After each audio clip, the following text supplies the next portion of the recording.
Once upon a time, in the lively village of Amuocha, there lived a woman named Adunni, who was as beautiful as the morning sun and as stubborn as a goat on market day.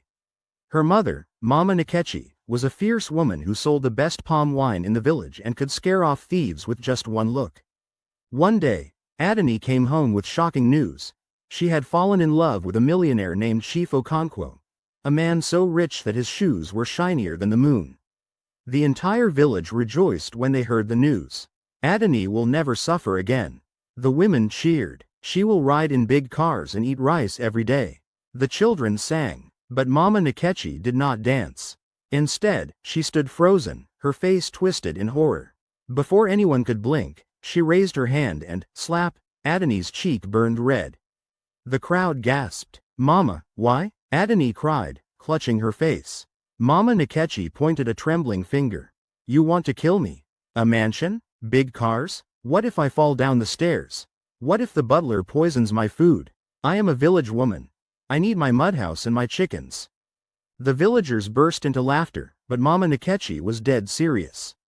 She had heard stories of rich people's houses, too many rooms, too many secrets. Chief Okonkwo, confused by the drama, arrived with a truck full of gifts, bags of rice, stacks of fabric, and even a live goat. "Mama, I will take care of you," he said, bowing respectfully. Mama Nkechi eyed him suspiciously. "Young man, do your stairs have railings?" The chief blinked. Yes? Liar." Mama Nkechi shouted. "All rich men lie about their stairs." Adunni, tired of the madness, decided to take matters into her own hands. She dragged her mother into the chief's car and drove off to the city. Mama Nkechi screamed the whole way, covering her eyes. "We're going to crash. I don't trust these metal boxes." When they arrived at the mansion, Mama Nkechi nearly fainted. "This house is taller than the Iroko tree. How will I climb it?" Inside, things got worse. Mama Nkechi mistook the swimming pool for a big death bowl and refused to go near it. The butler, a proper Englishman named Mr. Williams, offered her tea, but she sniffed it and whispered, "This one wants to poison me." She tried to cook in the kitchen but screamed when the microwave beeped, thinking it was an evil spirit. Meanwhile, the chief's ex-girlfriend, a glamorous woman named Miss Pepe, heard about the wedding and stormed into the mansion, dripping in gold and attitude. "Who is this village rat stealing my man?" she hissed. Mama Nkechi, never one to back down, grabbed a broom.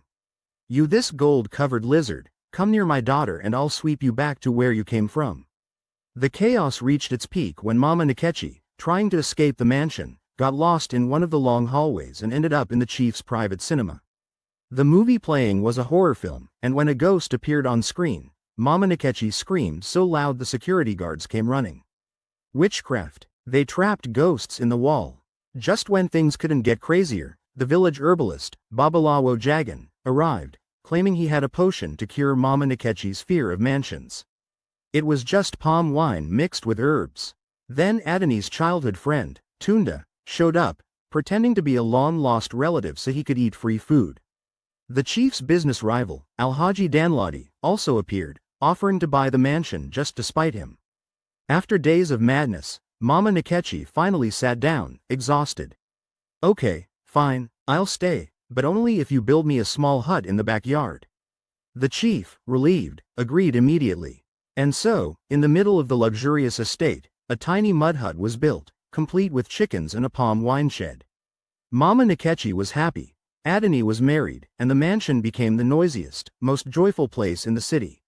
News of Mama Nkechi's slap traveled faster than a bushfire in dry season. The next morning, the village elders arrived at her hut, their faces stern. "Mama Nkechi, why did you disgrace our daughter in front of a wealthy man?" Elder Okiki demanded, tapping his walking stick. Mama Nkechi folded her arms. "Elders, if that mansion swallows me, who will mourn me properly? Those city people bury people in boxes. No second funeral, no cow slaughtered." The elders gasped. Burial traditions were sacred. Chief Okonkwo, trying to smooth things over, offered them crates of imported whiskey. The elders, who had never tasted anything stronger than palm wine, took one sip and started singing old war songs. Before long, Elder Okiki challenged the chief's security guard to a wrestling match and won. Just as things settled, a sleek black car rolled into the village. Out stepped Chief Okonkwo's younger sister, Auntie Ngozi, a high-fashion businesswoman who wore sunglasses indoors. "Brother, you didn't tell me you were marrying a villager," she said, eyeing Adunni like a poorly arranged shop display. Mama Nkechi, sensing trouble, whispered to Adunni, "This one's lips are painted like a sunset, but her eyes are full of storm." Auntie Ngozi insisted on a proper wedding in Lagos, with a designer gown and a cake taller than a person. Mama Nkechi scoffed, "What's the use of a cake you can't even eat without a ladder?" At the Lagos wedding, the towering cake arrived, covered in gold leaf and edible diamonds. Mama Nkechi, convinced it was a shrine, refused to touch it. "This is how they trap people's souls," she declared. Tunda, Adunni's ever-hungry friend, didn't care. He sneaked a slice, only for the cake to collapse, burying Auntie Ngozi in frosting. As she emerged, sticky and furious, Mama Nkechi burst into laughter. "See, even the cake knows she's too proud." The guests erupted, and Auntie Ngozi stormed off, vowing revenge. Back at the mansion, Mama Nkechi's backyard hut was her pride, until her favorite chicken, Madam Cluck, went missing. She accused the butler, Mr. Williams, of stealing it for foreign jollof rice. A full investigation began. Security footage revealed the culprit. Chief Okonkwo's pampered Pomeranian, Fluffy, had chased Madam Cluck into the swimming pool. The chicken, it turned out, could swim better than the dog. Mama Nkechi, impressed, declared Madam Cluck the new security fowl, and tied a tiny whistle around her neck. A self-proclaimed prophet bright arrived, claiming he could cleanse the mansion of village curses for a fee. Mama Nkechi, suspicious, set a trap. She hid a speaker in a pot and made it whisper, "Repent, fake prophet." The man screamed and ran out, leaving behind his collection plate. Mama Nkechi donated the money to the village school, saying, "Even bad men can do good, by accident."